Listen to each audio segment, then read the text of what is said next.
So I am delighted to be able to welcome to the virtual stage a friend of mine for some many years back in the early days of App Annie and Pocket Gamer. I'll be shortly welcome to stage Junde Yu, who will be talking about how to uncover market opportunities to expand your product portfolio by understanding gamer preferences. And he'll do it in a much more compact way than that, I think. So he'll be coming up shortly. He's being wrangled to the stage at the moment.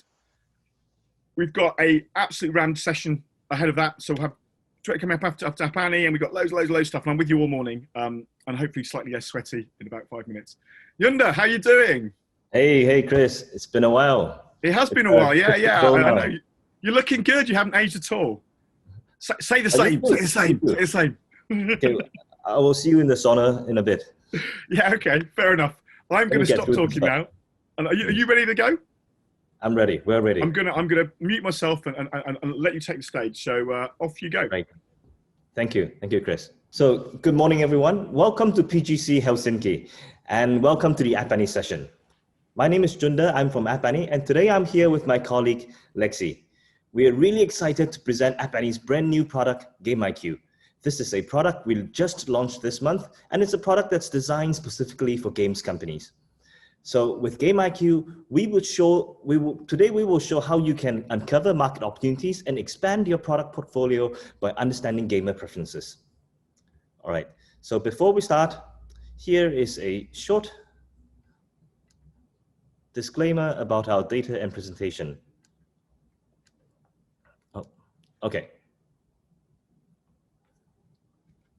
All right, so we will start with a short introduction of our data, of ourselves and our company. So my name is Junde. I'm the General Manager of Gaming at App Annie. I've been at App Annie for 7 years. Today, I'm based out of our Singapore office, which is one of our 12 global offices. And throughout my career, I've worked with lots of game companies globally across market data and analytics, demand and monetization.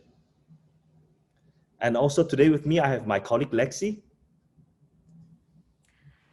Hello, everyone. I'm Lexi Sydow. I am a Senior Market Insights Manager at App Annie, and I am lucky to be one of the lead analysts working with our mobile data, and I've been at the company for about 5 years.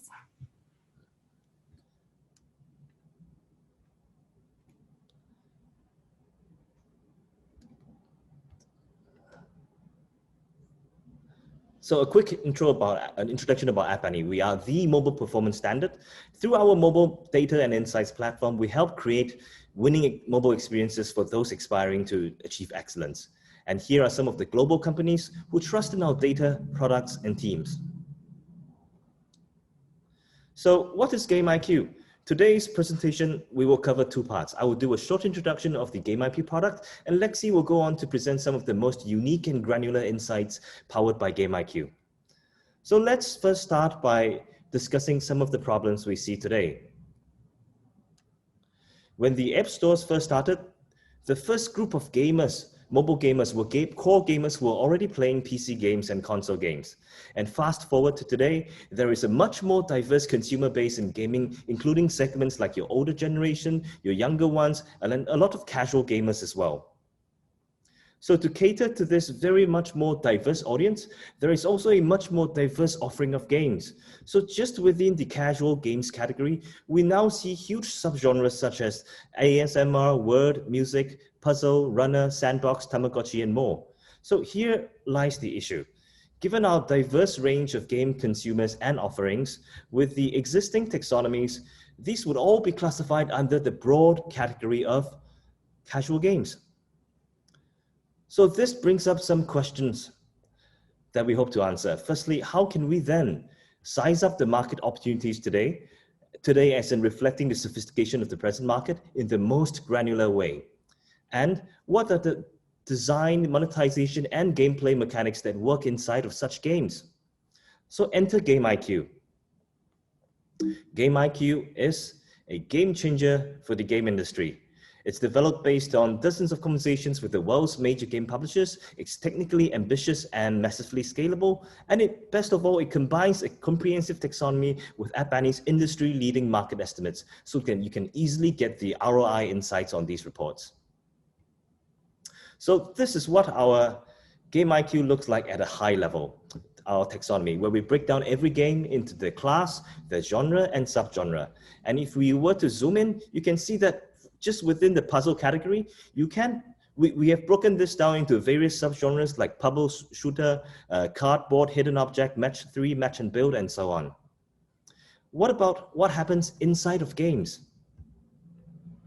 So we've grouped these tags into 5 types, namely art style and orientation, gameplay features, IP, monetization, and theme and setting. So if we were to zoom in, you can see that under the monetization type tag, we have tags like advertising, cosmetic items, gacha loot boxes, power-ups, and so on to label in every single game, how do they actually monetize? So if we were to put all of these together, so let's take a look at how this looks at an app level for this app, Marvel Strike Force. So under the existing taxonomy, this is categorized under the role-playing category. And if with App Annie Game IQ, what this will look like is that firstly, this is a core game, and then this is a core RPG game, and then we call it a turn-based RPG game together with all these 18 tags to tell you what kind of theme is it, what kind of IP does it have, what kind of features does it have, and so on. So this is what it looks like at an app level. What about at a report level? So together with our taxonomy and tags and all of App Annie's comprehensive market data, we will bring you powerful insights that are easy to use via reports like the market size report, which gives you insights like, say, within the huge hyper-casual genre, what are some of the biggest subgenres for ad monetization? Or which countries have the biggest revenue for Battle Royale? Or what's the total estimate revenue of all games that contain the Harry Potter IP? Next, we also have the very powerful Insights Generator report that combines both store performance and user engagement data for advanced analysis. The Shared User report gives you insight on, for instance, like Battle Royale gamers, which other gaming subgenres do they have the highest overlapping usage with? And next, we have the Top Games report and also the Top Companies report. These let you conveniently filter top competitor reports by subgenres like match 3, match plus build, poker games, slots games, as well as tags like games with anime theme or games with multiplayer, games with Mario IP, and so on. And finally, we have Custom IQ. So when we first tested this product with our some beta customers, we had feedback on how we classified the huge global monster hit Pokemon Go. So in some countries, game developers we spoke to, they said, oh, this is a casual game. And in Japan, however, in Japan, developers told us, oh no, this is a core game, hardcore game. So that's why we built Custom IQ. You can customize on top of our taxonomy by building your own custom tags. So that's the end of my introduction. I'll hand it over to Lexi to take you through the unique and granular insights. All right, thank you, Junde. And so I will take you through a little bit about some of the trends that we're seeing that Game IQ in action. So this is looking at how you can use Game IQ data to uncover market opportunities, to expand your product portfolio, and to amplify your UA and marketing. So just kick it off with a bit of a level set here on the gaming market overall. So what we've seen is that when you look at gaming in general, and you look at mobile versus all other forms of gaming. So that includes PC, Mac gaming, home console, and handheld console. And we see that mobile gaming is far and above leading the pack here. And in 2020 alone, we expect to see $100 billion of consumer spend in mobile games. And that is a 45 or 1.5x differential to all other gaming. And that's actually 2.8x the next highest bucket on its own, which is PC, Mac gaming. All right, so now for some of the good stuff here. So that same sort of consumer spend look, we're looking at H1 2020 here. And again, consumer spend is through the app stores. So we're not looking at in-app advertising, any of that. We're looking at just the consumer spend through in-app purchases and subscriptions, but largely purchases for games, obviously. So this view is showing that core games take the lion's share of consumer spend. And within that, this is where Game IQ kind of comes in. We see that within that actually strategy and RPG, which are genres within core, they make up about half of all consumer spend globally in mobile games. And when you look a layer deeper at the subgenres, we see turn-based and action RPG, and then city battle are the kind of 3 largest subgenres driving that consumer spend. We also can look at that, again, at the subgenre level, where we're looking at the growth within subgenres. So this view is really powerful to let you see kind of the more granular side of where this growth is happening. So as you can see, what's really interesting in the top 4 subgenres globally, we see all kind of major categories represented. There's a casual, casino, and 2 core subgenres. So we have city battle, we have slots, which is under traditional, battle royale, and match and build within puzzle. And those are growing the fastest for consumer spend. And then what's also particularly interesting is with GameIQ, what we've done is we've categorized Roblox under simulation, well, casual first, then the genre simulation, and subgenre sandbox, which is very different than what you'd see in just the App Store under adventure. This is another great view that Junde had showed a preview of. So this is what we look at for kind of understanding how the analysis can be a little bit deeper. This is our insights generator view. So I want to just take you through a few kind of highlights in this view. There's a lot going on. But the first is that battle royale. So this is looking at some subgenres here. So we've got core, the genre action, and then within that specifically the subgenre of battle royale.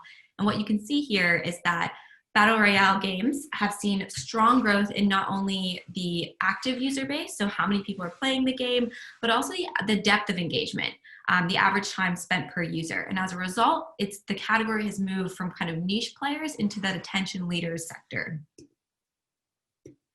Then we also want to call out, this is so separate to core, kind of the opposite here. We're looking at casual. So within the simulation genre, we're looking at the sandbox subgenre. And as you can see, again, they've seen similar growth in time per user and active users. And that's taken them from the average performers category into a challengers category, which is important, especially for other casual games that are monetizing through in-app ads. That time spent and that breadth of users and depth of engagement is very important. And again, this last kind of one for casual. So here's where you can see that active user base really shoot out and drive them far into the challengers quadrant. And that's for the subgenre card and board. All right, so this is another view that we wanted to show you. So looking at sort of some of these the modifier tags that Junde had presented before, this is kind of it in action. So we're looking at the themes and settings kind of modifier tag that we have. And what that allows you to do is get a really comprehensive lay of the land across all regions, and we've pulled 3 markets per region. So what's really interesting is in these top 2, in H1 2020, we actually saw the #1 theme or setting was fantasy across the board for all the markets we analyzed here. And that's really compelling because what we've seen is, I guess, people, as COVID has kind of gripped the world and we've been at home more, people need a bit of an escape. And that's kind of manifesting here in their choices for the top games they're downloading. What's also compelling is that the #2 varies widely as well. So we have in Germany, war games ranking #2 by downloads. In US, it's casino and gambling. And we see that play out across the different markets. So that's another view I wanted to call attention to here. So just to call out a few different markets, you can see what types of themes and settings are popular in each market and how those vary across, where the competitive advantages are by market. And then also within that, you can see what are the games that are ranking the highest by downloads within that and are performing well. So an example is in fantasy, Brawl Stars does particularly well in France, in South Korea, and Brazil, but isn't present in the US as top downloads. It's Coin Master, Pokemon Go, so and Mario Kart Tour. This is one example of some of the breadth and the depth of the data that you can get with this type of analysis. Another key area we wanted to call out is our modifier tag for IP. So we're looking at Japan actually leads the world in the share of both downloads, top games by downloads and by spend for games that have IP. And what we've done here is shown just a snippet of kind of what you can see. So for globally, among all top games by downloads, the #1 game with by IP for downloads and spend globally is PUBG. And then there's also differences in markets, right? When you look at the US and the UK, that's Call of Duty in the US and Scrabble Go for downloads being the #1 for game with IP. But by spend, it's Pokemon Go. So you start to see some of the big differences that come up across metrics and geographies. This is another view that I really like. So we also have the monetization tag. And then we also layer that within some of our categorization. So this is the monetization tag used within core games. And what we see here is that gacha and loot boxes is the #1 among most markets here, monetization method used by core games. What's also interesting is to look at the advertising one. If you look at the global bar, which is that dark blue bar here, this would actually rank towards the end of these different monetization methods, not used as much in core games, which is something you probably would expect, but it does show that it is being used, and we can see that it is, there's an increase in the kind of hybrid game model.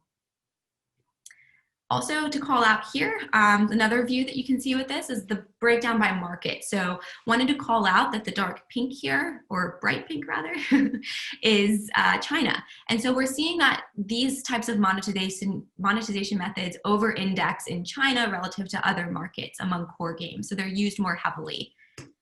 And then another note about advertising is that in America and Europe, so Brazil, US, UK, Germany, France, we're seeing that those core games over-index and also including in-app ads.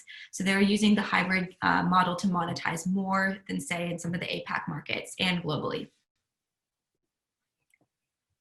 All right, and so I'll just kind of breeze through. I know we're coming close to time. So we've also looked at kind of how these different sort of the genres play out across different metrics. So first, in downloads, you'd expect to see largely casual games dominate for share across most markets. It does vary in some of the other markets.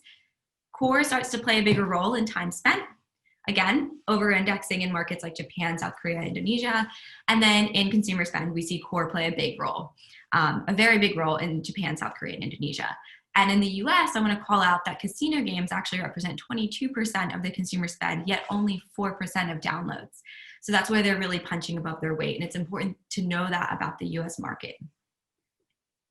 Another quick view here. So this is us looking at hyper casual, which is a genre within casual. We can see that the US ranked #1 for the total share of downloads of hyper casual games. However, it's only at 15%, so it is still spread largely across the world. And they also rank #1 for global rank. We can also cut that view by parent headquarter company.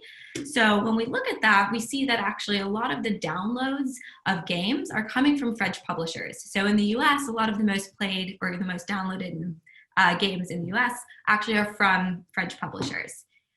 And we can look at this view for subgenres, which we look at the core and then strategy genre and then city battle subgenre. And we also see that the US is #1 for downloads, but the market share is only at 11% globally.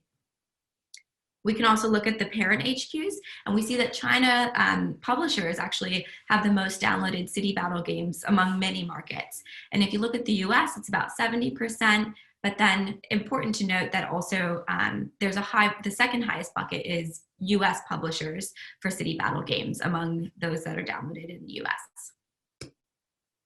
Okay, so just a quick couple of great stats from some of the research we've done.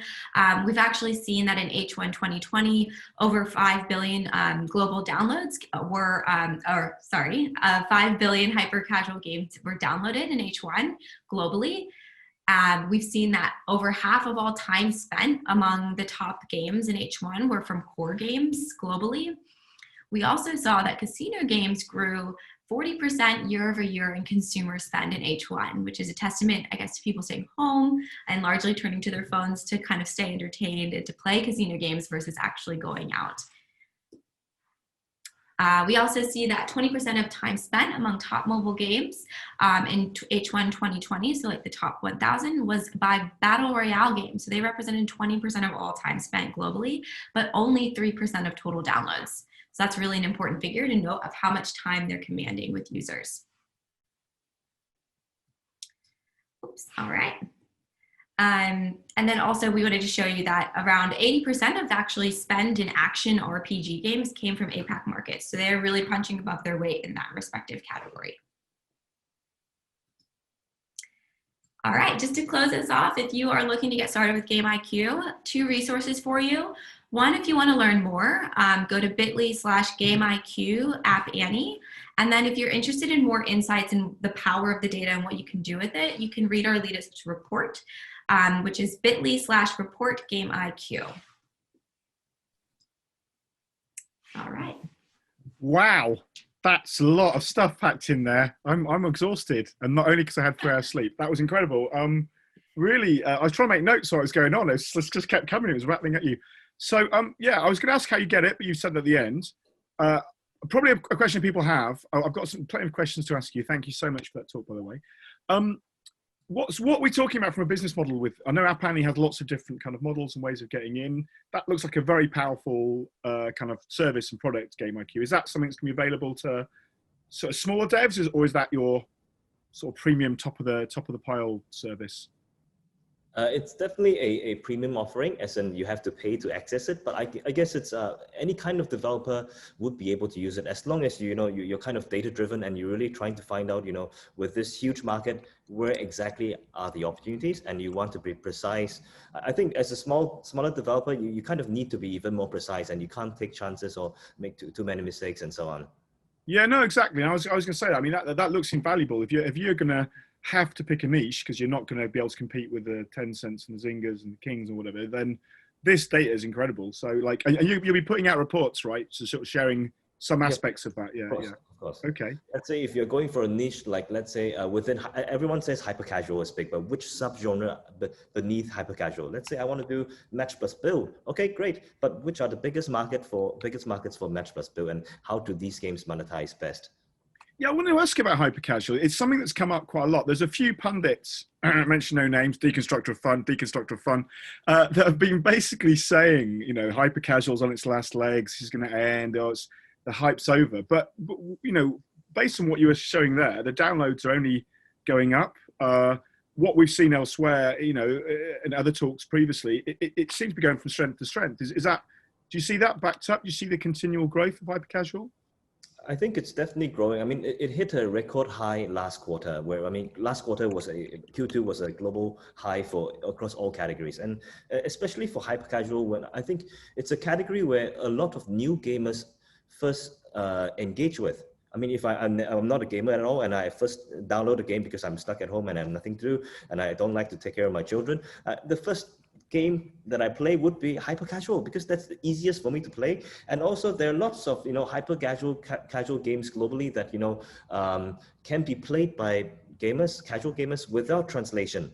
So that also relieves a lot of work from all these developers. And I think the biggest point about hyper casual is my earlier point, where a lot of people have played. There's now a bigger gaming market, as in a lot more non-gamers have become gamers, have become hyper casual gamers, and over time they may drop off, they may go back to work in the office, or they may actually explore more games.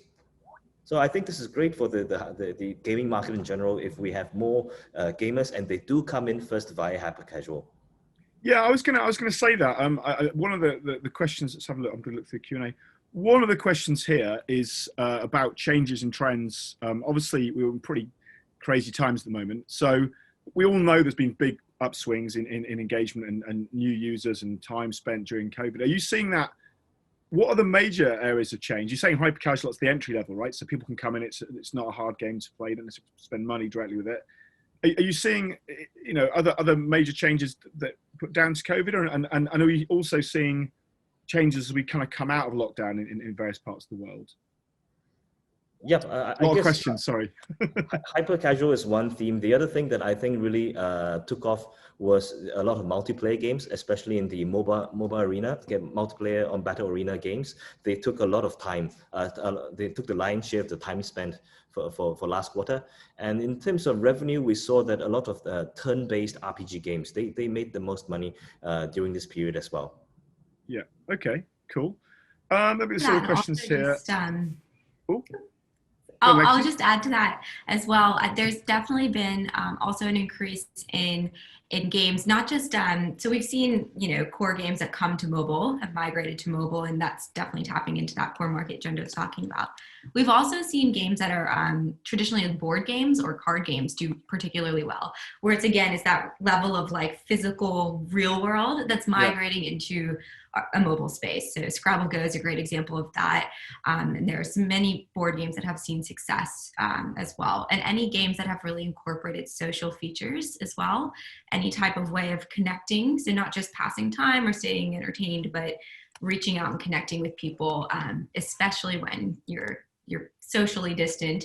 But those are trends that we think will still hold beyond. It makes absolute sense. People want to play board games, and you can't do all that stuff. It's not as easy now to get all. I used to do board game nights, but it's not fun to play board games against the AI.